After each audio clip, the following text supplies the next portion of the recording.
Hello student, कैसे हैं आप सभी? आई होप कि आप अच्छे होंगे, स्वस्थ होंगे।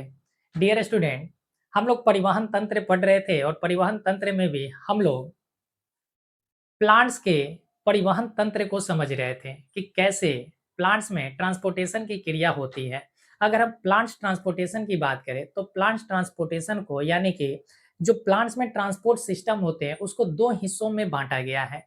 एक है आपका जाइलम और एक है फ्लोएम। जाइलम का कार्य होता है कि पेड़ पौधे में जो जल है और जो मिनरल्स हैं यानी कि खनिज है उनका अवशोषण जड़ों के द्वारा होता है और फिर जड़ से होकर ये जाइलम कनेक्टिंग चैनल के पास पहुंचता है और फिर उसका पूरे जो प्लांट्स के शरीर होते हैं उसमें इसका डिस्ट्रीब्यूशन हो जाता है यानी कि ट्रांसपोर्ट कर दिया जाता है।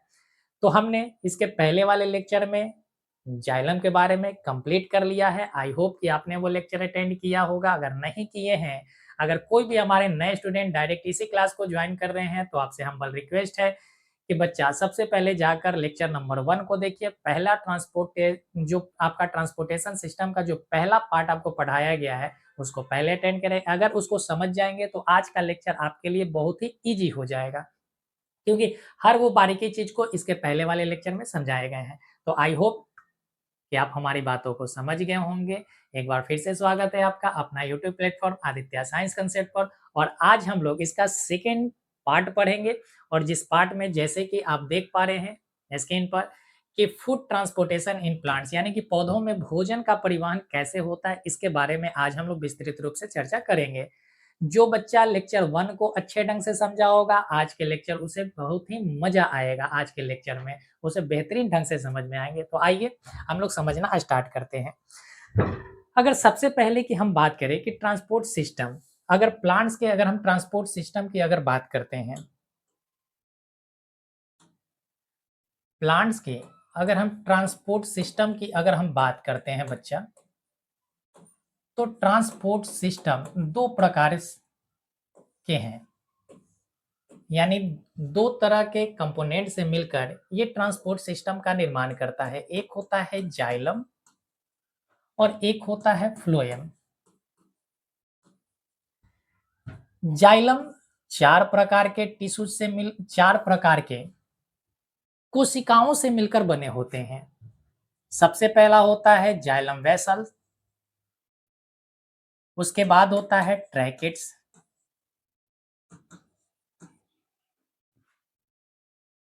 उसके बाद है जाइलम फाइबर और उसके बाद है जाइलम पैरेन्काइमा।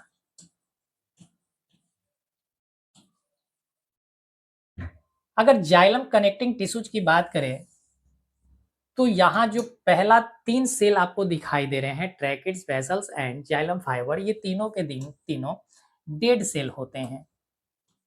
ये तीनों के तीनों डेड सेल होते हैं यानी कि मृत कोशिका होता है। मृत कोशिका है।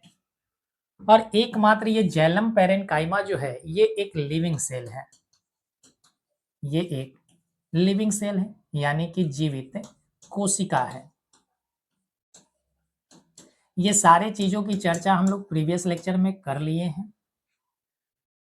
और जाइलम अगर कनेक्टिंग चैनल की हम बात करें तो जाइलम कनेक्टिंग चैनल में हम लोगों ने वेसल्स और साथ ही साथ ट्रैकिड्स के बारे में समझा था कि वेसल और ट्रैकिड से मिलकर एक जाइलम कनेक्टिंग चैनल का निर्माण करते हैं, यानी कि एक ट्रांसपोर्ट सिस्टम का निर्माण करते हैं। जाइलम जो है बच्चा, ये जल और खनिज का परिवहन करता है। जल और खनिज का परिवहन करता है। लेकिन आज का जो लेक्चर बेस्ड है वो हमारा पूरी तरीका से फ्लोएम कनेक्टिंग चैनल पर डिपेंड है। अब इस चीजों को हमने क्यों समझाया, क्योंकि अगर ये चीज आपको अच्छे ढंग से पता है तो इसके भी 4 सेल होते हैं। फ्लोएम भी 4 सेल से मिलकर बना होता है। तो 2 सेल आपको एज इट इज दिखाई देगा और 2 सेल आपको रटने पड़ेंगे, 2 सेल आपको याद करना पड़ेगा। आ जाइए। और भी अगर हम बात करें तो फ्लोएम और जाइलम जो है एक प्रकार का ये कनेक्टिंग टिश्यूज होता है। ये एक प्रकार का कनेक्टिंग टिश्यूज है, दोनों की हम बात कर रहे हैं। कनेक्टिंग टिश्यूज है, यानी कि संयोजी उत्तक है, ये एक दूसरे को जोड़ के रखने में कार्य करता है। आइए अब ये टिश्यूज के बारे में थोड़ा सा हम समझ लेते हैं कि टिश्यूज क्या होता है। ठीक है, देखो आपने क्लास 9th में टिश्यू चैप्टर अवश्य पढ़े होंगे, नहीं पढ़े हैं फिर भी कोई बात नहीं, यहाँ पर थोड़ा सा आपको हम समझा देते हैं। अगर टिश्यूज की हम बात करें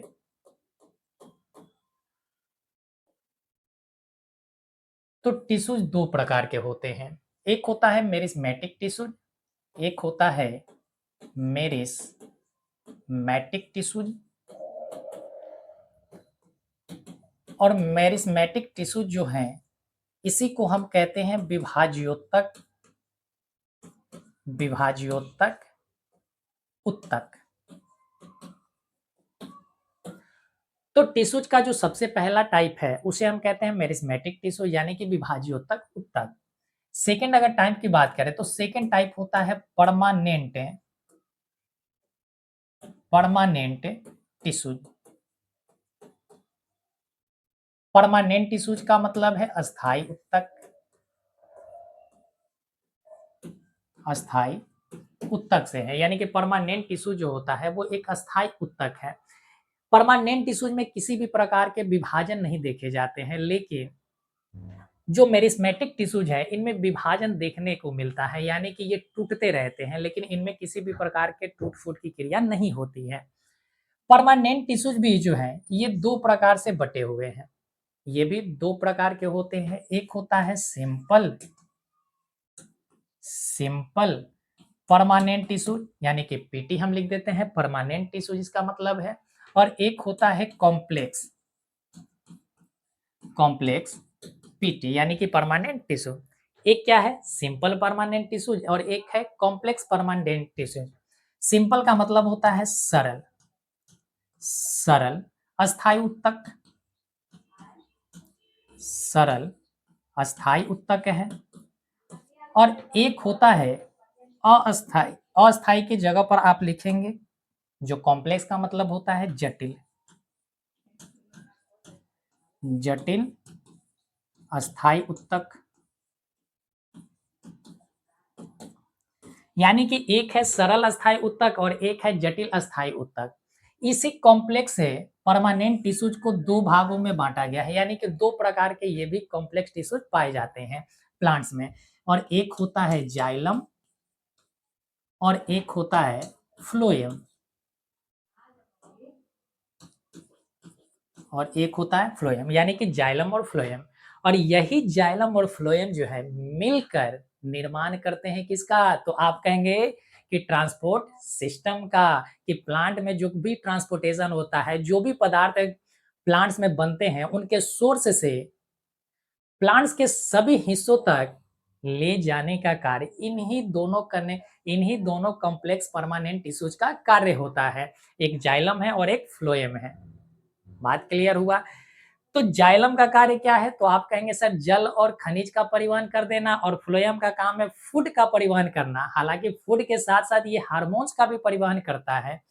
तो आइए अब समझते हैं फ्लोएम के बारे में कि फ्लोएम का क्या चक्कर है।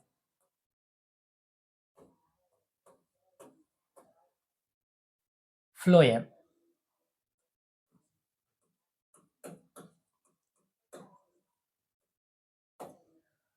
फ्लोएम जो है सबसे पहला तो आपको ये पता चल गया कि ये परमानेंट टिश्यूज है। और कैसा परमानेंट है, तो कॉम्प्लेक्स यानी कि जटिल अस्थाई उत्तक है। इसका कार्य क्या होता है, तो आप कहेंगे कि सर इसका कार्य होता है ट्रांसपोर्ट चैनल का निर्माण करना, और इसी के माध्यम से फूड और जो हार्मोन्स होते हैं उनका ट्रांसपोर्टेशन होता है। तो इसका जो कार्य है, इसका कार्य जो होता है वो आप कह सकते हैं फूड और हार्मोन्स का परिवहन करना।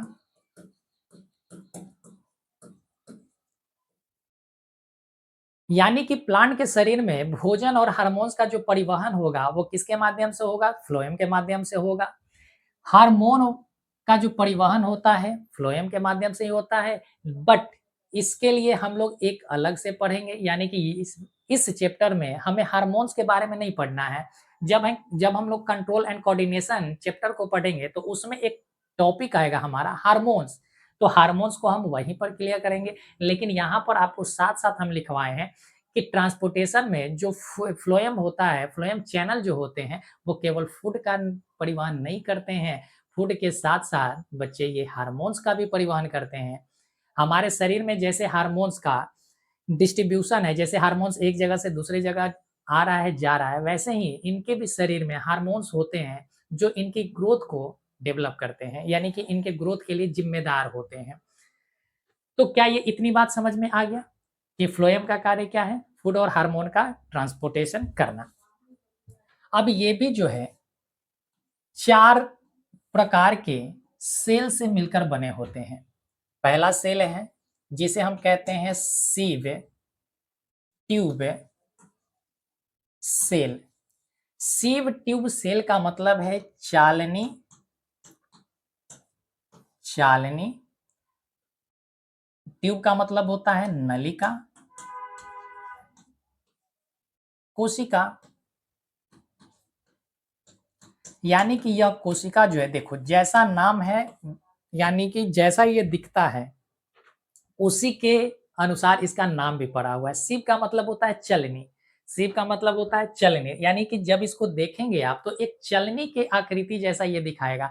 इनमें बहुत सारे छेद होते हैं, इस वजह से इसका नाम पड़ गया सिव ट्यूब सेल पड़ गया। अगर सेकंड सेल की बात करें तो सेकंड सेल है कॉम्पेनियन कॉम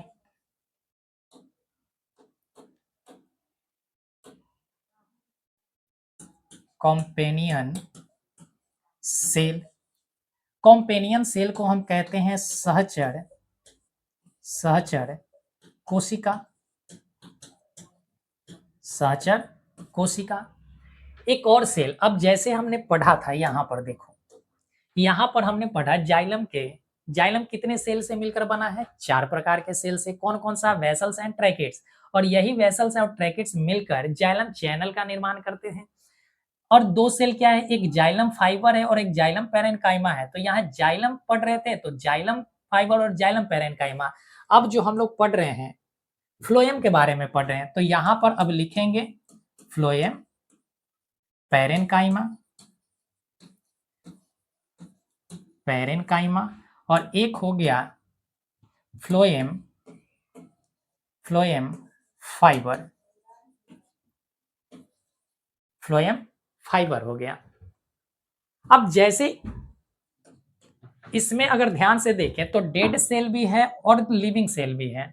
तो फ्लोएम जो 4 सेल से मिलकर बना है, इसमें भी 3 जो सेल होते हैं वो लिविंग होते हैं और 1 सेल जो होता है वो डेड होता है। तो फाइबर जो है, यानी कि फ्लोएम फाइबर जो है वो एक डेड सेल है,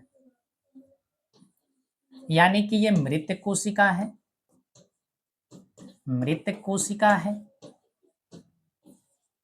और अगर हम इन तीनों कोशिकाएं की बात करें तो ये तीनों के तीनों जो कोशिकाएं हैं इसको हम कहते हैं लिविंग सेल, यानी कि ये लिविंग है, यानी कि जीवित कोशिका है, जीवित कोशिका है। तो यहाँ से आपको सबसे पहले तो ये पॉइंट आपको याद रखना है कि जो हमारा फ्लोएम कनेक्टिंग चैनल जो बनता है वो कितने सेल से मिलकर बना है? तो आप कहेंगे 4 प्रकार के सेल से मिलकर बना है, यानी कि फ्लोएम जो है 4 प्रकार के सेल से मिलकर बना हुआ है। कौन-कौन सा है? तो आप कहेंगे सिव ट्यूब सेल है, जिसे हम चालिनी नलिका कोशिका कहते हैं। एक है कॉम्पेनियन सेल जिसे हम सहचर कोशिका कहते हैं और एक है फ्लोएम पैरेन्काइमा और एक है फ्लोएम फाइबर है। बात समझ गए? अब जैसे हम लोगों ने जाइलम में पढ़ा था वेसल्स और ट्रैकिड्स के बारे में, जाइलम और वेसल्स के बारे, यानी कि वेसल्स और ट्रैकिड्स के बारे में पढ़ा था।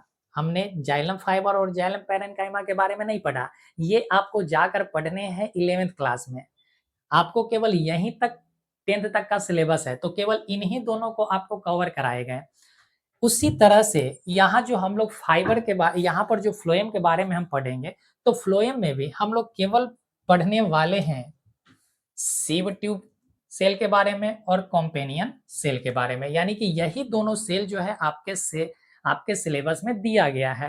तो आज हम लोग सीव ट्यूब और कॉम्पेनियन सेल के बारे में, और ये दोनों के दोनों आपको जाकर पढ़ना होगा बच्चा 11th और 12 में। तो जैसा हम लोगों ने जाइलम के बारे में पढ़ा था, एकदम हर चीज खोल के पढ़े थे, विस्तृत रूप से पढ़े थे, तो आज हम फ्लोएम को भी विस्तृत रूप से पढ़ने वाले हैं। बात समझे? चल, तो फ्लोएम का जो सबसे पहला सेल है सीव ट्यूब, तो इस सीव ट्यूब से हम लोग स्टार्ट करते हैं कि सीव ट्यूब क्या है। अच्छा, तो आप हेडिंग डालेंगे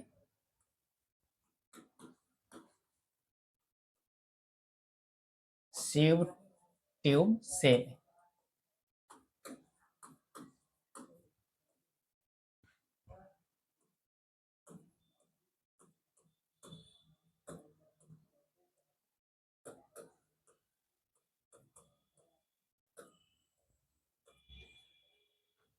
सबसे पहला पॉइंट आपको ध्यान रखना है कि ये एक इलोंगेटेड सेल है। इलोंगेटेड का अर्थ होता है कि एक लंबी सेल है, यानी कि ये एक ट्यूब की तरह होता है, लंबी नलिका है, लंबी नलिका है, यानी कि एक लंबी जो है ट्यूब की तरह इसकी आकृति होती है। सेकेंड पॉइंट आपको ध्यान रखना है कि ये बेलनाकार होता है, बेलनाकार होता है, यानी कि सिलेंड्रिकल इसका साइज होता है। इसकी आकृति कैसी होती है? बेलनाकार होता है। ये पॉइंट आपको ध्यान रखना है। थर्ड पॉइंट आपको ध्यान रखना है कि जो सीव ट्यूब सेल है, इसका अपना न्यूक्लियस नहीं होता है। इसका अपना न्यूक्लियस यानी कि केंद्रक नहीं होता है, और केंद्रक ही किसी भी सेल का दिमाग होता है। किसी भी सेल का दिमाग हम किसे कहते हैं? केंद्रक को कहते हैं, न्यूक्लियस को कहते हैं। और ये सीव ट्यूब सेल जो है, इसका अपना न्यूक्लियस नहीं है। न्यूक्लियस नहीं होने के कारण भी ये लिविंग सेल है। हमने क्या कहा कि ये जो चालिनी नलिका है, इसका अपना न्यूक्लियस नहीं है। हालांकि पहले थे, लेकिन जैसे जैसे ये मेच्योर हुआ, इसका अपना न्यूक्लियस खत्म हो गया, ये अपना न्यूक्लियस खो दिया। न्यूक्लियस के साथ साथ इसके जो कुछ सेल ऑर्गेनल्स होते हैं वो भी खत्म हो जाते हैं, यानी कोशिकांग भी इनका समाप्त हो जाता है। कोशिकांग भी इनका समाप्त हो जाता है। बट आपको ध्यान रखना है कि इनका जो साइटोप्लाज्म होता है, साइटोप्लाज्म जिसे हम कहते हैं कोशिका द्रव्य, कोशिका द्रव्य जो है ये इनमें पाए जाते हैं। कोशिका द्रव्य इनमें पाए जाते हैं। बात समझ गए? तो इतनी पॉइंट तो सबसे पहले आपको ध्यान रखना है सीव ट्यूब के बारे में कि सीव ट्यूब की जो आकृति होती है लंबी नली की जैसी होती है, और वो एक बेलनाकार आकृति जैसा दिखाई देता है। इसका अपना कोई न्यूक्लियस नहीं होता है, इसमें कोई सेल ऑर्गेनल्स नहीं पाए जाते हैं, इसमें साइटोप्लाज्म पाए जाते हैं। बात क्लियर है? अब अगर इसकी आकृति की हम बात करें तो आकृति इसका बेहतर ढंग से आप समझे। देखो, ये हम एक सेल बना रहे हैं सीव ट्यूब का।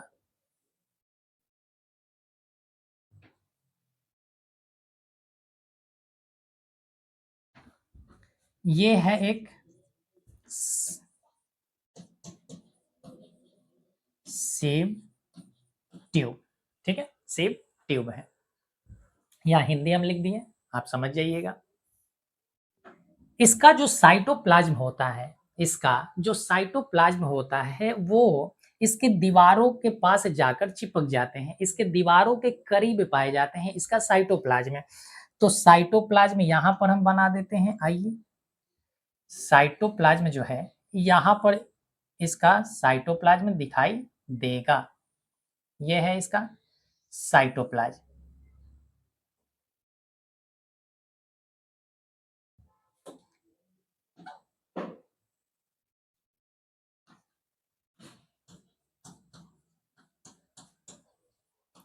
साइटोप्लाज्म हो गया। इस साइटोप्लाज्म के बीच में आपको पता है कि जो प्लांट के सेल होते हैं, प्लांट के सेल का जो वैक्यूल होता है वो बीचों बीच स्थित होता है।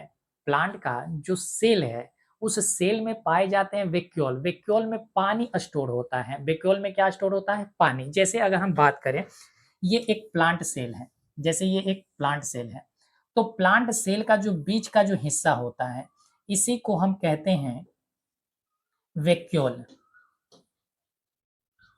इसी को हम कहते हैं वैक्यूल। और वैक्यूल सेंटर में है, इस वजह से हम इसे सेंट्रल वैक्यूल यानी कि केंद्रीय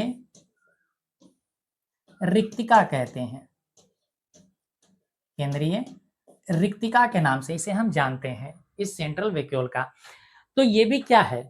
ये भी एक सेल ही है, और सेल का ये साइटोप्लाज्म है। और बीच में क्या मिलेंगे? तो बीच में मिलेंगे इसका अपना वैक्यूल पाया जाएगा। तो यहां पर अब हम वैक्यूल बना देते हैं। यहां पर पाए जाएंगे वैक्यूल।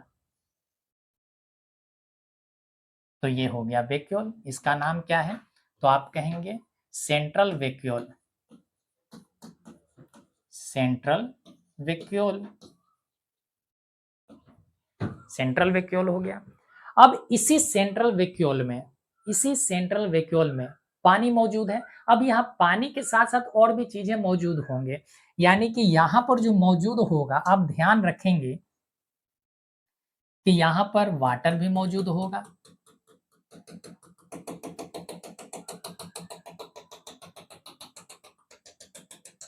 यहाँ पर वाटर भी मौजूद होगा, और साथ ही साथ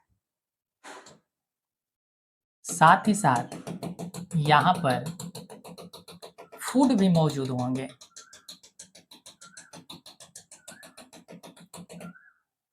और इसी को हम कहते हैं सेल सैप। सेल सैप, जिसे हम कहते हैं कोशिका रस। कोशिका रस। और इस कोशिका रस में क्या क्या मौजूद है? तो आप कहेंगे कि सर, इस कोशिका रस में फूड मौजूद है और साथ ही साथ जल मौजूद है। तो हम क्या यहाँ पर लिख दें? यहाँ पर क्या है? आप कहेंगे फूड है, और प्लस क्या है? प्लस में आप ध्यान रखेंगे कि जल है। फूड के साथ साथ जल भी मौजूद है। अब यहां से और भी अगर हम पॉइंट की बात करें, तो यहां पर छोटे छोटे छिद्र पाए जाते हैं। छोटे छोटे छिद्र पाए जाते हैं दोनों ओर, दोनों एंड पर छोटे छोटे छिद्र पाए जाते हैं। और इस छिद्र को हम कहते हैं perforated and wall. Perforated and wall, हालांकि इसका नाम है परफोरेटेड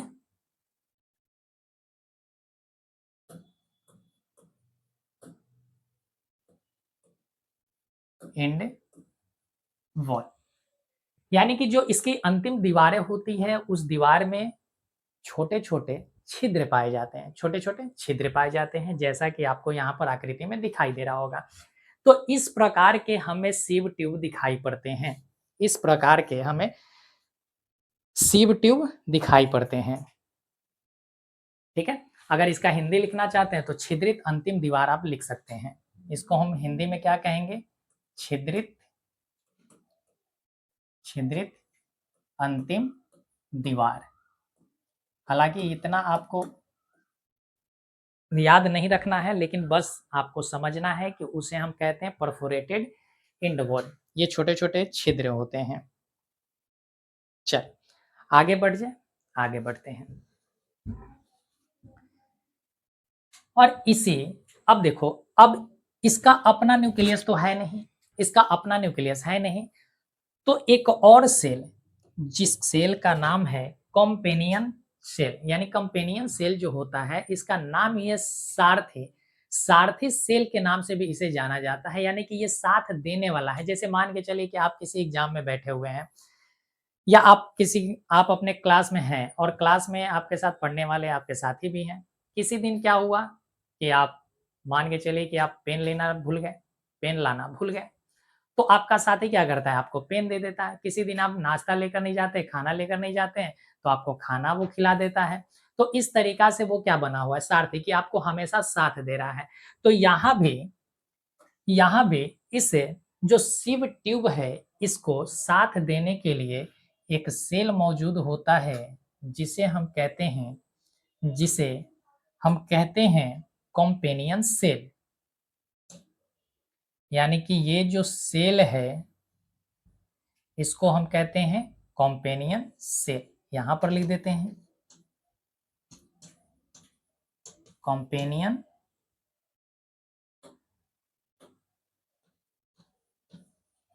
सेल।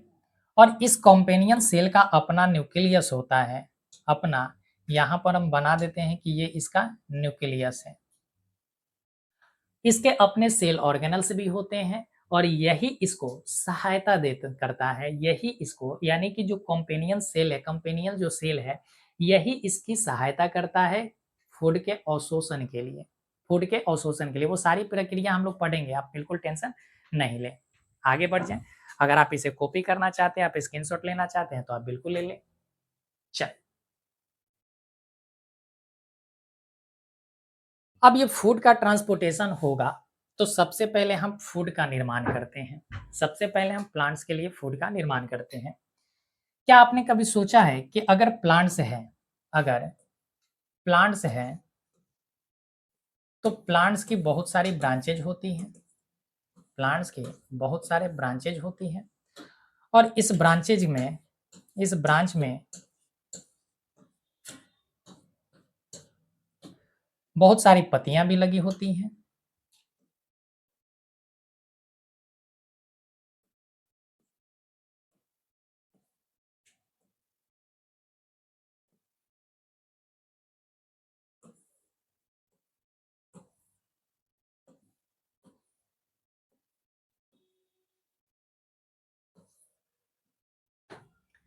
ये है लीफ यानी पत्ती है।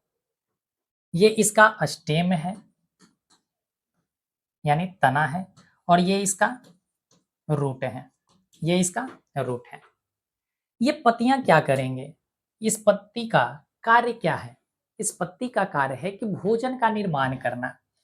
तो भोजन का निर्माण कैसे होगा? यहाँ से सन एनर्जी जाएंगे, यहाँ से सन एनर्जी जाएगा, वायुमंडल से कार्बन डाइऑक्साइड जाएगा और जड़ से पहुंचेगा यहाँ पर जल पहुंचेंगे, यहाँ पर जल। अब देखो ये जल का हम पूरा प्रोसेस आपको समझा चुके हैं। जल का पूरा प्रोसेस हम समझा चुके हैं कि किस प्रकार से पत्तियों तक पहुंचते हैं और यहाँ पर निर्मित होंगे फूड। तो फूड जो निर्मित हुआ इसी को तो हम कह रहे हैं सोर्स है। इसी को हम क्या कह रहे हैं कि सोर्स है यानी स्रोत है। ये स्रोत कहाँ पर है? तो आप कहेंगे पत्तियों के पास। तो क्या यहाँ जो फूड का निर्माण हुआ है, फूड हमेशा पत्तियों के पास ही रहेंगे? क्या जो फूड का निर्माण हुआ है ये फूड हमेशा पत्तियों के पास रहेंगे? क्या जड़ को आवश्यकता नहीं है? क्या तना को आवश्यकता नहीं है इस फूड का? फूड से क्या बनेंगे? एनर्जी बनेंगे। तो क्या जड़ को एनर्जी नहीं चाहिए? अरे बिल्कुल चाहिए। क्या तना को एनर्जी नहीं चाहिए? बिल्कुल चाहिए, क्योंकि जब तक इसके पास एनर्जी नहीं होगा, आपको पढ़ाए हैं जाइलम में, प्रीवियस लेक्चर में पढ़ा है कि ये एनर्जी खर्च करके ही मिनरल्स का क्या कर लेता है? अवशोषण कर लेता है। तो इसके पास अगर जड़ के पास एनर्जी होगा ही नहीं तो फिर ये एनर्जी खर्च करेगा नहीं और जब एनर्जी खर्च होगा नहीं तो फिर मिनरल्स का अवशोषण होगा नहीं। इसका मतलब है कि जो फूड का निर्माण हुआ है पत्तियों के पास, तो ये पत्तियों से इसे जड़ को भी चाहिए।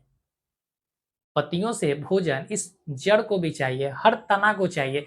हर लीफ के पास फूड बन गया है तो तना को भी चाहिए, फूल को भी चाहिए, फल को भी चाहिए, जड़ को भी चाहिए। जो डेवलपिंग बर्ड्स है यानी कि जो अभी विकसित हो रहे हैं, कलियां जिनका विकास हो रहा है, उनको भी तो चाहिए, फूड चाहिए।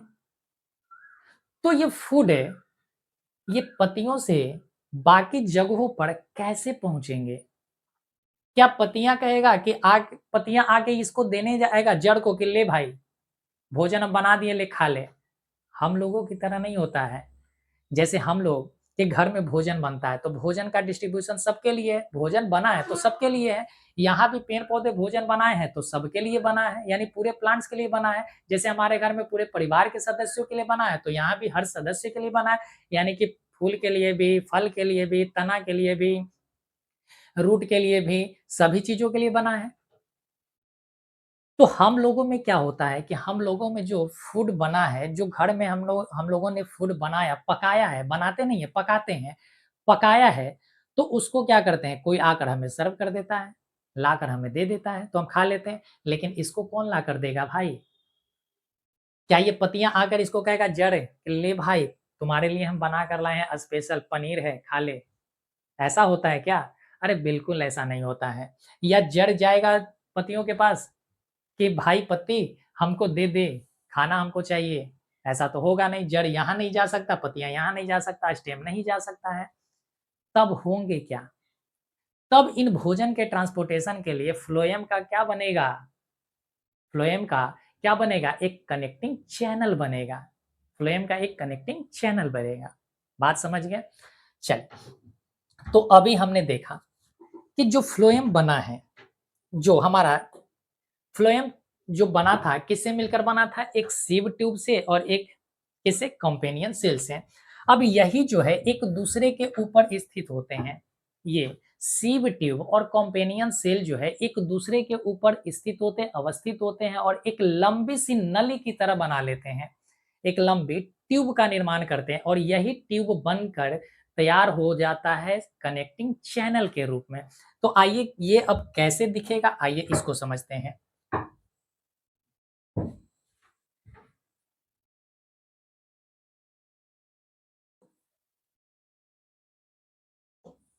ये है इस तरीका से।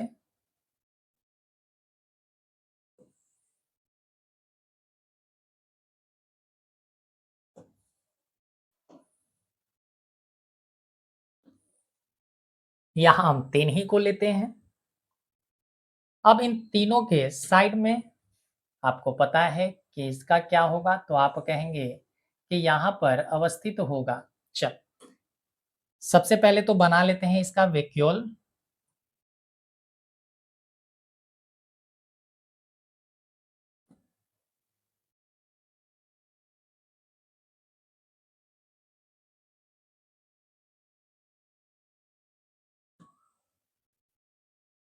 ये वैक्यूल हमने बनाया और यहाँ पर मौजूद है, यहाँ पर इसका मौजूद है साइटोप्लाज्म। इसका मौजूद है साइटोप्लाज्म। इसका नाम क्या है? साइटोप्लाज्म। ये क्या है? तो आप कहेंगे वैक्यूल है, वैक्यूल है। और इसी वैक्यूल में भरे हुए हैं सेल सैप। इसको हमने सेल सैप नाम दिया। सेल सैप का मतलब क्या होता है? आप कहेंगे कोशिका रस होता है इसका नाम। अब यही जो होते हैं, इनके हर एंड पर, हर एंड पर छोटे छोटे छिद्र होते हैं। हर एंड पर इनका छोटा छोटा छिद्र होता है। तो ये छिद्र हो गया, एक दूसरे के ऊपर अवस्थित है, आप देख पा रहे होंगे। अब इसी को साथ देने के लिए, एक कनेक्टिंग चैनल बनाने के लिए इसका अपना एक साथी होता है जिसे हम कहते हैं कॉम्पेनियन सेल। इसका नाम है कॉम्पेनियन सेल। और ये कॉम्पेनियन सेल का अपना न्यूक्लियस भी होता है, अपना न्यूक्लियस भी होता है। तो ये बना दिया, इसका न्यूक्लियस है। अब ये पूरा का पूरा जो बनकर तैयार हुआ है, इसी को हम कहते हैं phloem. Phloem connecting connecting channel. Connecting channel. क्या ये बात आप समझ गए कि फ्लोएम कनेक्टिंग चैनल का निर्माण कैसे हुआ है? हालांकि ये सेप जो होते हैं सब में भरे होते हैं। सेप जो होता है वो सब में भरा होता है। ऐसा नहीं है कि केवल एक ही में होंगे, सभी में होता है। सभी सीव ट्यूब जो होते हैं उनमें सेल से भरे होते हैं पहले से ही। क्या इतनी बात आप समझ गए? क्या इतनी बात आप समझ गए? अगर समझ गए तो इनसे होना क्या है? भोजन का ट्रांसपोर्टेशन। अब बात समझो बच्चा, यहाँ पर जो फूड का निर्माण हुआ है, यहाँ पर जो फूड बने हैं, हमेशा ध्यान रखना कि जब प्रकाश संश्लेषण की क्रिया होती है तो प्रकाश संश्लेषण की क्रिया के दरमियान भोजन का निर्माण होता है और भोजन का निर्माण किस रूप में होते हैं तो ग्लूकोज के रूप में। भोजन जो है वो ग्लूकोज के रूप में निर्मित होते हैं, ग्लूकोज के रूप में निर्मित होते हैं। लेकिन लेकिन यहाँ समस्या है, थोड़ा-सा सतर्क रहना है कि प्लांट्स भले ही भोजन का निर्माण किया है ग्लूकोज के फॉर्म में, लेकिन प्लांट्स में जो भोजन का ट्रांसपोर्ट होता है, वो सुक्रोज के फॉर्म में होता है। किस फॉर्म में होता है? सुक्रोज के फॉर्म में होता है। यानी ये ग्लूकोज का जो ट्रांसपोर्टेशन होगा, जो ट्रांसपोर्ट होगा, वो किस रूप में होगा? तो आप कहेंगे सुक्रोज के रूप में होगा। सुक्रोज के रूप में। यानी कि ये ग्लूकोज जो है किसमें बदल जाएगा? सुक्रोज में बदल जाएगा। जब ट्रांसपोर्टेशन होगा तो ये सुक्रोज में बदल जाएगा और ये सुक्रोज जो है, अगर हम बात करें कि अगर इसका स्टोरेज करना है, क्या करना है? स्टोरेज करना है, तो स्टोरेज में ध्यान रखेंगे कि जो फूड स्टोर होता है वो हमारा स्टार्च के रूप में होता है। किस रूप में होता है? स्टार्च के रूप में होता है। तो यहाँ से जो फाइनल पॉइंट हम निकालना चाह रहे हैं, फाइनल पॉइंट को ध्यान रखेंगे कि ये है ग्लूकोज, ये है ग्लूकोज। ग्लूकोज का मतलब क्या है कि भोजन निर्मित, भोजन जो निर्मित होगा वो किस रूप में होगा? ग्लूकोज के रूप में। ग्लूकोज से क्या बनेगा? सुक्रोज बनेगा, सुक्रोज बनेगा और सुक्रोज क्या है? इसका परिवहन होगा। यानी कि जब भी प्लांट्स में भोजन का परिवहन होता है, वो किस रूप में परिवहन होते हैं? तो वो फ्रुक्टोज सुक्रोज के रूप में उसका परिवहन होता है। लेकिन जब स्टोर होने की बात आती है, तो ये स्टार्च के रूप में स्टोर होते हैं। यानी कि इनका जो संग्रहण है, इनका जो संग्रहण है वो किसके रूप में होता है? स्टार्च के रूप में। ये सभी के सभी क्या है? एनर्जी का एक रूप है, ठीक है? यानी भोजन का एक रूप है ग्लूकोज। ग्लूकोज हमारा मोनोसेकेराइड होता है। ग्लूकोज जो है ये मोनोसेकेराइड है, ठीक है? सुक्रोज जो है डाइसेकेराइड है, डाइसेकेराइड है और जो स्टार्च है इसे हम पॉलीसेकेराइड कहते हैं, पॉलीसेकेराइड, ठीक है? अच्छा, इसको हिंदी में हम लिख देते हैं, माफ कीजिएगा। यानी कि इसे हम कहते हैं एकल शर्करा, इसको कहते हैं द्विशर्करा। यानी कि दो तरह के शर्करा से मिलकर बना होता है सुक्रोज और इसे हम कहते हैं बहुशर्करा, बहुशर्करा कहते हैं। बात समझ गए? चलिए आगे बढ़ते हैं। ये बताना हमारा हमें जरूरी था क्योंकि आगे ये पॉइंट आपको मिलेंगे। आइए, अब जो हमने कनेक्टिंग चैनल का निर्माण कर दिया तो क्या ये पूरे प्लांट्स में फैले होंगे या नहीं होंगे? क्या ये पूरे प्लांट्स में फैले होंगे या नहीं होंगे? अरे बिल्कुल फैले होंगे। तो पूरे प्लांट्स में अब फैला लेते हैं इसको, पूरे प्लांट्स में अब इसे हम फैला लेते हैं।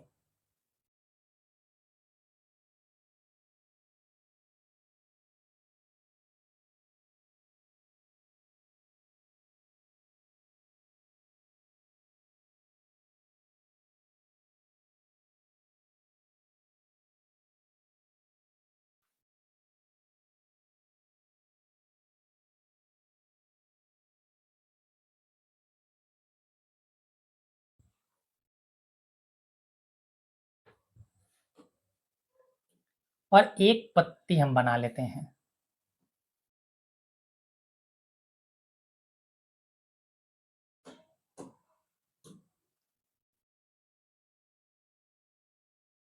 एक पत्ती हम बना लेते हैं। बाकी आपको पता है कि इसका मार्जिन वगैरह भी है, ये मार्जिन है, इसका वेन होता है, ये सारे चीज़ चलो हम बना देते हैं।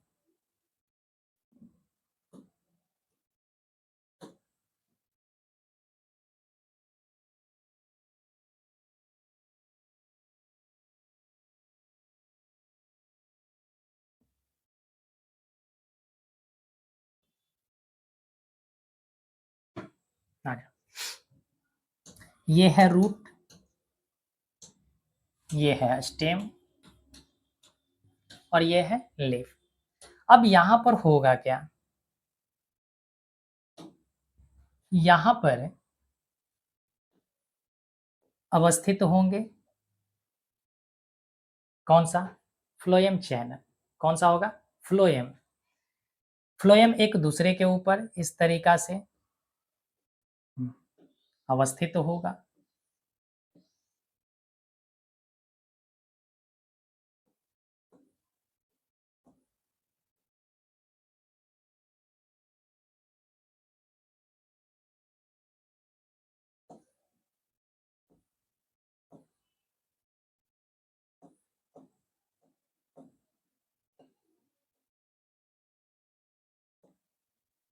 इस तरीका से पूरे बॉडी ऑर्गन्स में, पूरे बॉडी ऑर्गन्स में ये फैले होंगे।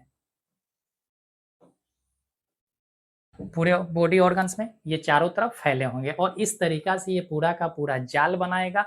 इस प्रकार से जो बना हुआ जाल हमें दिखाई पड़ रहा है, इसी को हम कहते हैं, इसी को हम कहते हैं फ्लोएम कनेक्टिंग चैनल कहते हैं। क्या कहते हैं, फ्लोएम कनेक्टिंग चैनल के नाम से जानते हैं।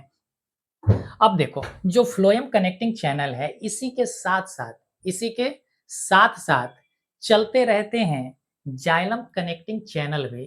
फ्लोएम कनेक्टिंग चैनल के साथ साथ जो जाल की तरफ फैला हुआ है एक और चैनल, उस चैनल को हम कहते हैं जाइलम कनेक्टिंग चैनल। तो ये हो गया जाइलम कनेक्टिंग चैनल। अब ऐसा नहीं है कि फ्लोएम कनेक्टिंग चैनल एक हिस्सा में रहेगा और जाइलम कनेक्टिंग चैनल किसी दूसरे हिस्सा में रहेंगे, ऐसा बिल्कुल नहीं होता है। हर प्लांट्स के हर ऑर्गन्स के पास फ्लोएम कनेक्टिंग चैनल पहुंचा हुआ है और हर ऑर्गन्स के पास जाइलम कनेक्टिंग चैनल भी पहुंचा हुआ है। ऐसा कुछ भी स्पेसिफिक नहीं है कि पत्तियों के पास केवल फ्लोएम है और जड़ के पास केवल जाइलम है, ऐसा नहीं होता है। पत्तियों के पास भी जाइलम है और पत्तियों के पास फ्लोएम भी है, क्योंकि उन्हें पानी भी चाहिए और साथ ही साथ भोजन भी चाहिए, तो दोनों चीजें चाहिए। तो इसी तरीका से ये पूरा का पूरा एक जाल की तरह फैला हुआ है। अब आप समझ गए होंगे कि कैसे पूरे प्लांट बॉडी में एक जाल की तरह बना हुआ हमें आकृति दिखाई देता है। बात समझ गए, बात क्लियर हुआ। तो ये है, आप इसको कहेंगे कि इसका जो नाम है, इसका नाम है फ्लोएम कनेक्टिंग कनेक्टिंग चैनल।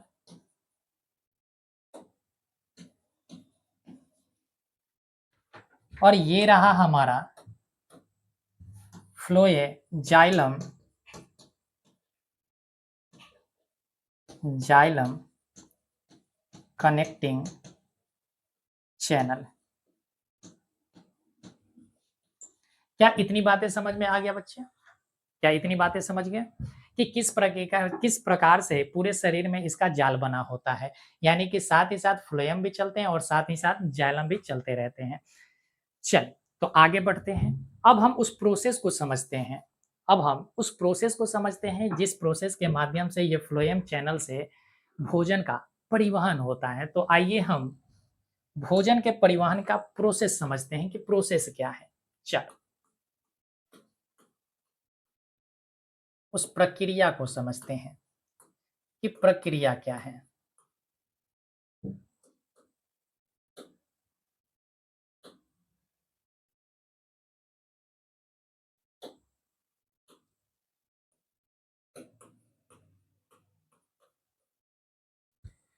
देखिए, सबसे पहले तो हम बना लेते हैं एक ट्यूब।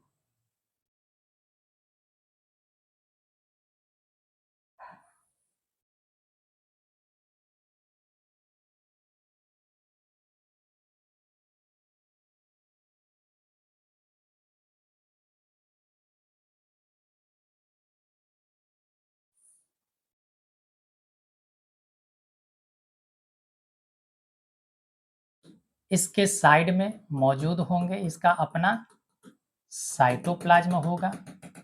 ठीक है, चलो इसको हम ऐसे कर देते हैं, यह है इसका साइटोप्लाज्म, ये है साइटोप्लाज्म सभी सिव ट्यूब का। इसमें रसधानी भी होंगे, रिक्तिका भी होंगे, तो ये रहा इसका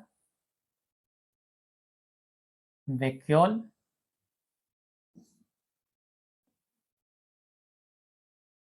वैक्यूल हो गया।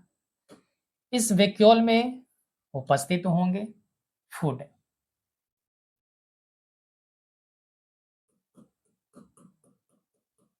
फूड भी होगा, साथ ही साथ जल भी होगा। जल का कलर ऐसा हम ले लेते हैं, ठीक है, और सभी में मौजूद होंगे। ऐसा नहीं है कि केवल एक सिव ट्यूब में होगा, सब में होगा। तो सभी के पास हम बना लेते हैं, बन गया। यहां पर छोटे छोटे छिद्र होते हैं, तो ये छिद्र हम बना लेते हैं, सबके पास होगा, जिसे हम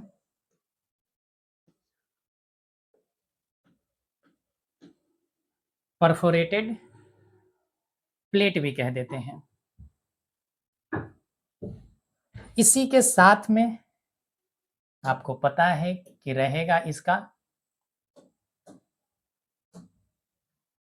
कॉम्पेनियन सेल।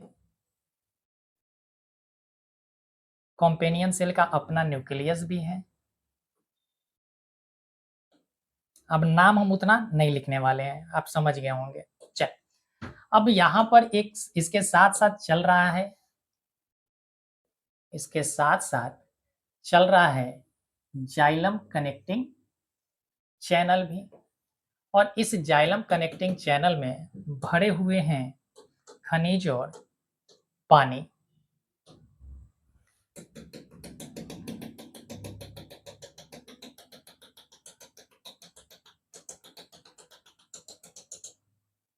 इसका नाम है जाइलम, ठीक है, जाइलम कनेक्टिंग चैनल। इसमें क्या मौजूद है, तो आप कहेंगे H2O है। क्या है? H2O है, यानी पानी है। और इसमें क्या क्या मौजूद है, तो इसमें पानी भी है, इसमें पानी भी है, यानी सेप के रूप में है। ये जो है सेप है, यानी रस है। और रस किसका होता है, तो आप कहेंगे पानी अब प्लस सुक्रोज, पानी प्लस सुक्रोज। यानी कि ये जो कनेक्टिंग चैनल बना हुआ है, phloem connecting channel, phloem connecting channel के जो वैक्यूल है, इस वैक्यूल में मौजूद होता है सेल सैप, जिसे हम कहते हैं कोशिका रस। और इस कोशिका रस में जो बना हुआ है रस, वो पानी और सुक्रोज का बना हुआ है। किसका किसका बना हुआ है? पानी और सुक्रोज का बना हुआ है। अब यहाँ पर हम एक पत्ती की सेल बना लेते हैं, यहाँ पर एक पत्ती की सेल बना लेते हैं, जैसे हम यहाँ पर एक पत्तियां ही बना लेते हैं, ठीक है।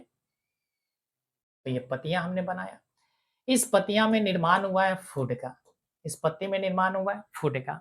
और इस फूड में यानी कि मेसोफिल जो कोशिका है, मेसोफिल जो सेल है, जिसमें प्लास्टिड उपस्थित होते हैं, जिसमें क्लोरोफिल मौजूद होता है, इसी में निर्माण होते हैं फूड का।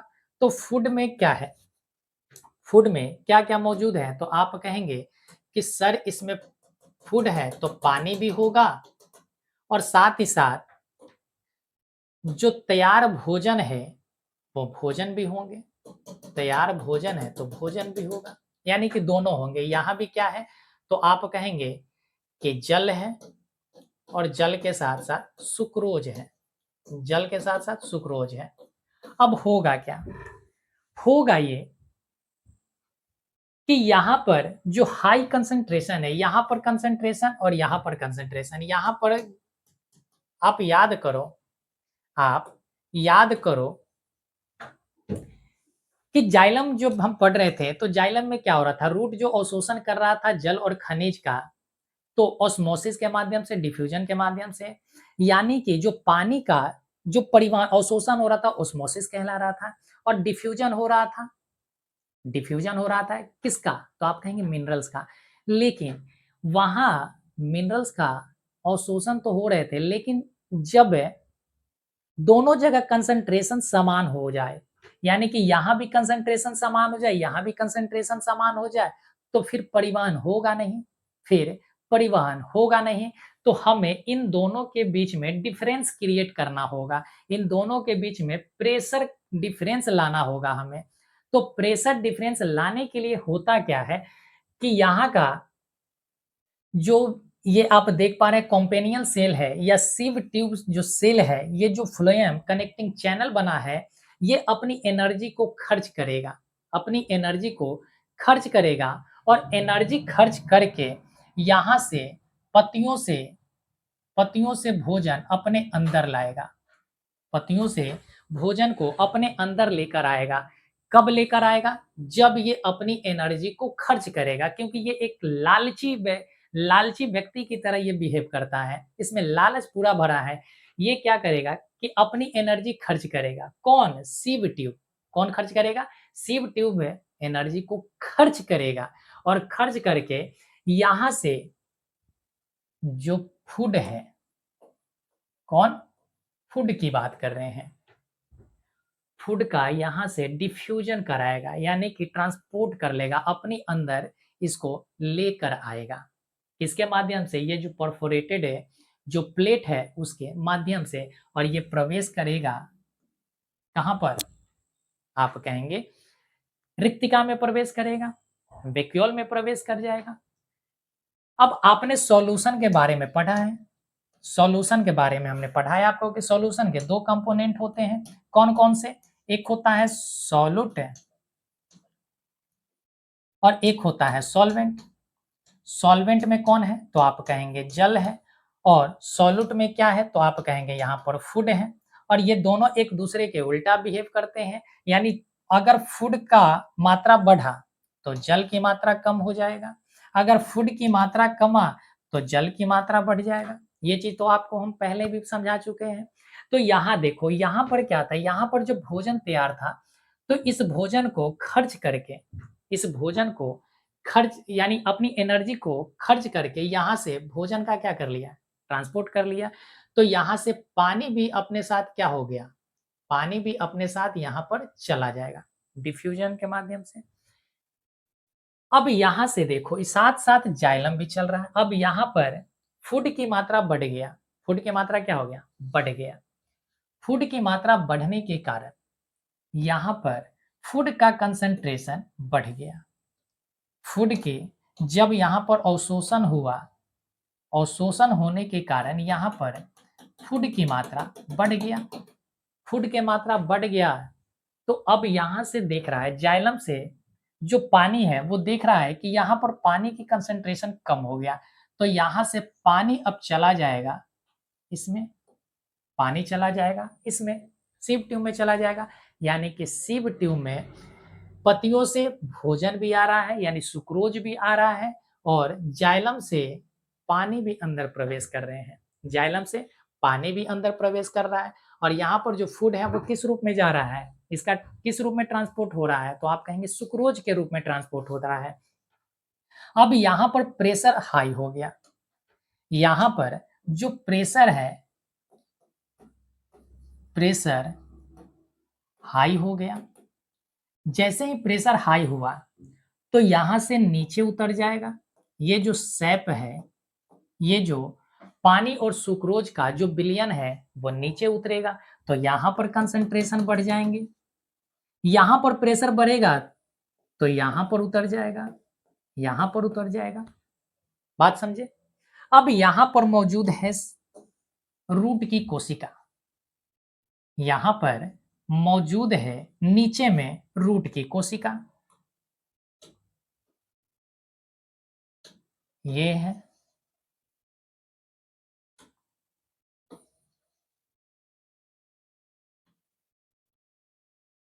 इसको हम रूट सेल नाम देते हैं, और वो लीफ सेल है, लीफ है।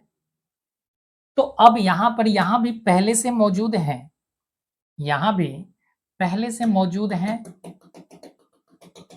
सुक्रोज भी और पानी भी, सुक्रोज भी और पानी भी, यानी कि यहाँ पर पहले से ही सेल सेप मौजूद हैं। और सेल सेप कहने का मतलब क्या है कि आप समझेंगे कि जो पानी है और प्लस सुक्रोज है, पानी और सुक्रोज दोनों यहाँ पर पहले से हैं मौजूद। तो यहाँ पर प्रेशर हाई होगा, यहाँ पर अब प्रेशर, यहाँ पर प्रेशर हाई होगा। जैसे ही प्रेशर हाई हुआ, यहाँ का प्रेशर लो है, तो यहाँ से ये निकल कर चला जाएगा। किसमें? तो आप कहेंगे रूट सेल में चला जाएगा।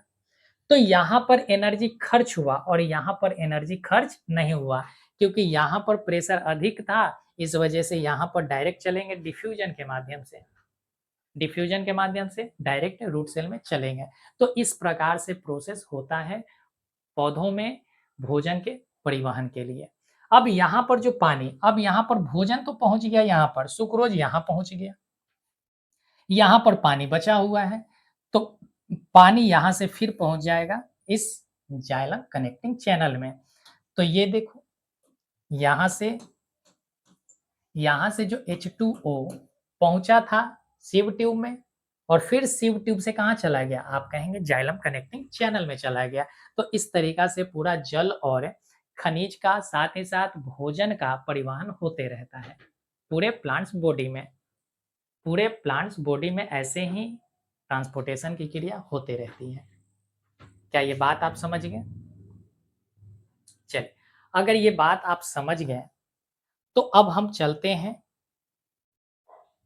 जो इम्पोर्टेंट फैक्ट है उस चीज को हम अब समझाते हैं।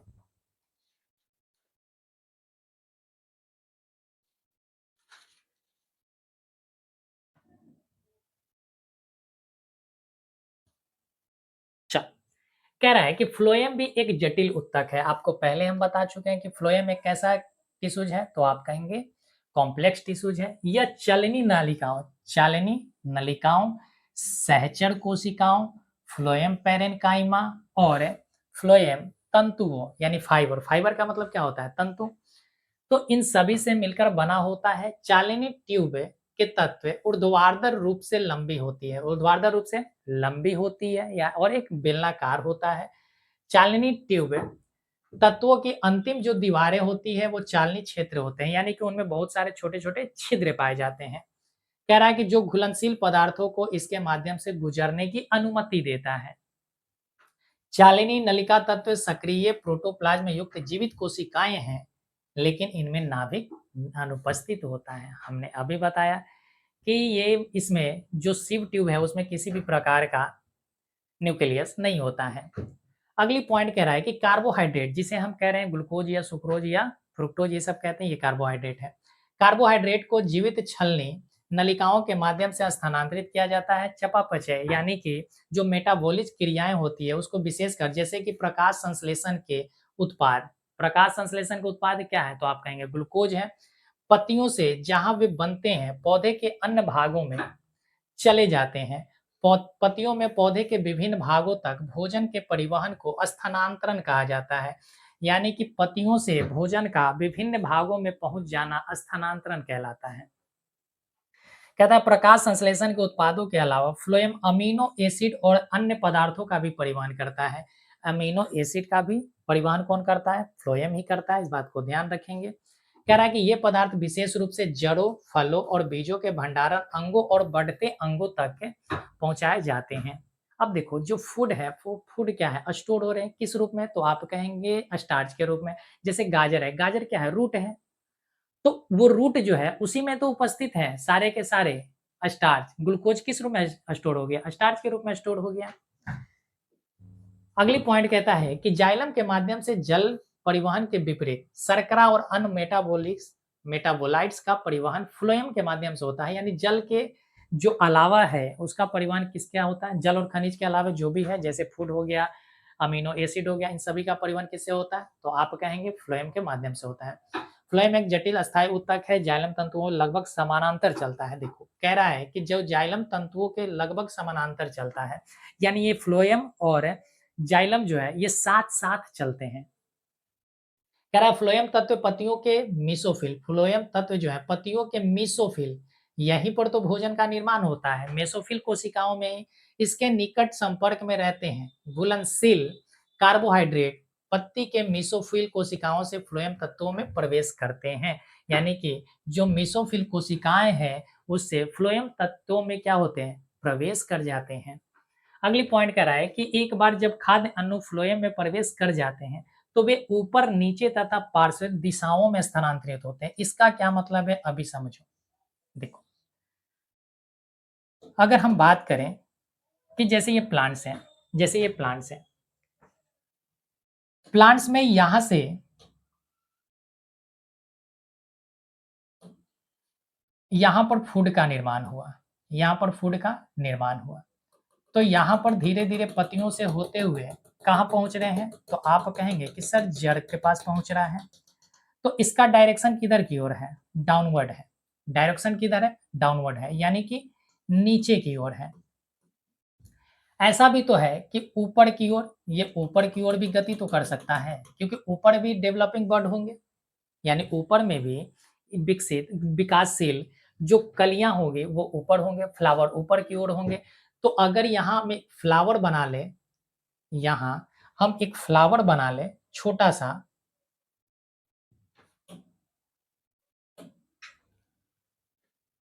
जैसे हम यहाँ पर एक फ्लावर बना लिए, मान लीजिए कि ये फ्लावर है, ठीक है? तो इस फ्लावर तक भी फूड पहुँचेगा, तो ये कौन-सा डायरेक्शन हो गया? ऊपर की ओर जा रहा है, तो अपवर्ड हो गया। क्या हो गया? अपवर्ड हो गया,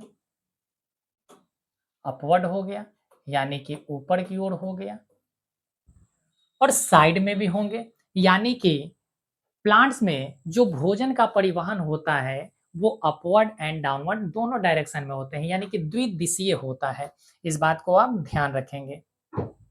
यही चीज़ यहाँ पर लिखी गई है कि जो भोजन का फ्लोएम जो है, वो ऊपर-नीचे दोनों दिशाओं में स्थानांतरित करते हैं भोजन को। कह रहा है वे नीचे की ओर तने और जड़ों तक स्थानांतरित हो जाते हैं। कार्बनिक विलेय का ऊपर की ओर प्रवाह पत्तियों से विकासशील कलियों, फूलों और फलों तक उपभोग और भंडारण के लिए होता है। बात समझ गए? आगे कह रहा है कि कार्बनिक विलेय का स्थानांतरण आवश्यक है क्योंकि पौधे के प्रत्येक भाग को विभिन्न महत्वपूर्ण गतिविधियों के लिए, विभिन्न मेटाबॉलिज्म क्रिया के लिए भोजन की आवश्यकता होती है, जैसे श्वसन की प्रक्रिया द्वारा ऊर्जा प्राप्त करना और जीव के निर्माण और रख-रखाव के लिए ज़रूरी है। अब ये एक एनसीईआरटी के बुक में दिया हुआ है। जैसे कह रहा है कि अब तक हमने पौधों में पानी और खनिजों के परिवहन की चर्चा की है। अब आइए विचार करें कि चयापचय यानी मेटाबॉलिज्म प्रक्रिया विशेष रूप से प्रकाश संश्लेषण के उत्पाद पत्तियों से जहां वे बनते हैं, पौधे के अन्य भागों में कैसे स्थानांतरित होते हैं। प्रकाश संश्लेषण के घुलनशील उत्पादों के परिवहन को इस परिवहन को स्थानांतरण कहा जाता है और यह संवहनीय ऊतक के उस भाग में होता है जिसे फ्लोएम कहते हैं। जिसे क्या कहते हैं? फ्लोएम कहते हैं। कह रहा प्रकाश संश्लेषण के उत्पादों के अलावा फ्लोएम जो है अमीनो एसिड और अन्य पदार्थों का भी परिवहन करता है, जैसे कि हार्मोन्स की बात की जा रही है। ये पदार्थ विशेष रूप से जड़ों, फलों और बीजों के भंडारण अंगों और बढ़ते अंगों तक पहुँचाए जाते हैं। जो डेवलपिंग बड होता है, वहाँ तक पहुँचाए जाते हैं। कह रहा भोजन और अन्य जो पदार्थ हैं, उनका स्थानांतरण छलनी नलियों, किसके द्वारा? छलनी नलियों में आसन साथी कोशिकाओं की मदद से ऊपर और नीचे दोनों दिशाओं में होता है। जाइलम में परिवहन के विपरीत, जिसे काफी हद तक सरल भौतिक बलों द्वारा समझाया जा सकता है, फ्लोएम में स्थानांतरण का उपयोग करके प्राप्त किया जाता है ऊर्जा। एटीपी से ऊर्जा का उपयोग करके सुक्रोज जैसी सामग्री, किसकी बात कर रही है?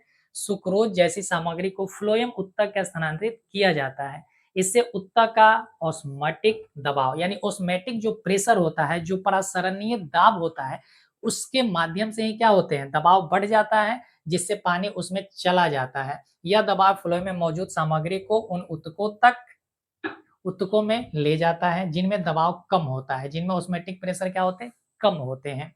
कह रहा है कि यह फ्लोएम में पौधे की जरूरतों के अनुसार सामग्री को स्थानांतरित करने की अनुमति देता है। उदाहरण के लिए बसंत में, जैसे कि बसंत मौसम में कह रहा है कि जड़ या तने के ऊतकों में संग्रहित चीनी को चीनी को यानी कि सुक्रोज को कलियों तक पहुँचाया जाएगा जिन्हें बढ़ने के लिए ऊर्जा की आवश्यकता होती है। तो ये सारी चीज़ है, आप इसका स्क्रीनशॉट ले सकते हैं। ये देखो, अब यहाँ पर आप समझ जाओ, ये हमारा क्या है? सीव ट्यूब है। ये क्या है? सीव ट्यूब एलिमेंट है। इसमें क्या होता है देखो, इसमें डाउनवर्ड डायरेक्शन में भी और अपवर्ड डायरेक्शन यानी द्विदिशीय फ्लोएम यानी फूड का जो परिवहन होता है द्विदिशीय, ऊपर में भी और नीचे में भी होता है। इसका ये अपना कॉम्पेनियन सेल है। ये क्या है? कॉम्पेनियन सेल है और कॉम्पेनियन सेल का ही कार्य क्या होता है? इसकी सहायता कर देना। इसका अपना साइटोप्लाज्म भी है, न्यूक्लियस भी होता है, लेकिन इसमें किसी भी प्रकार का न्यूक्लियस नहीं होता है। ये देखो सिव प्लेट है। ये क्या है? सिव प्लेट है, इसमें देखो छोटे-छोटे छिद्र हैं और इसी छिद्र के माध्यम से क्या होता है? भोजन का स्थानांतरण होता है। आ जाओ, ये देखो फ्लोएम पैरेन्काइमा, कंपेनियन सेल, सिव ट्यूब ये मिलकर सारी चीज का निर्माण करते हैं। इस तरीका से हमें दिखाई पड़ता है। ये है देखो पूरे के पूरे चीज। तो उम्मीद करते हैं कि आपको ये जो ट्रांसपोर्ट सिस्टम था प्लांट्स का हम लोगों का कंप्लीट हो गया, आपको पूरी तरीक़ा से समझ में आए होंगे। फिर भी आपको लगता है कि सर हमें कहीं डाउट रह गया है तो कमेंट अवश्य करेंगे। आप ज़रूर बताइए कि किन-किन बच्चों को समझ में आया, जिनको समझ में आया वो यस करेंगे, जिनको समझ में नहीं आया वो नो करेंगे। आपको जैसा आपको लगता है कि हमें समझ में नहीं आया, आप कमेंट अवश्य करेंगे कि सर यहाँ पर हमें समझ में नहीं आया। तो हम इसको और भी विस्तृत रूप से समझाने का प्रयास करेंगे। तो चलिए फिर मिलेंगे हम लोग, तब तक आप अपना ख़्याल रखिए और लेक्चर का रिवीजन अवश्य करें। चलिए फिर मिलते हैं।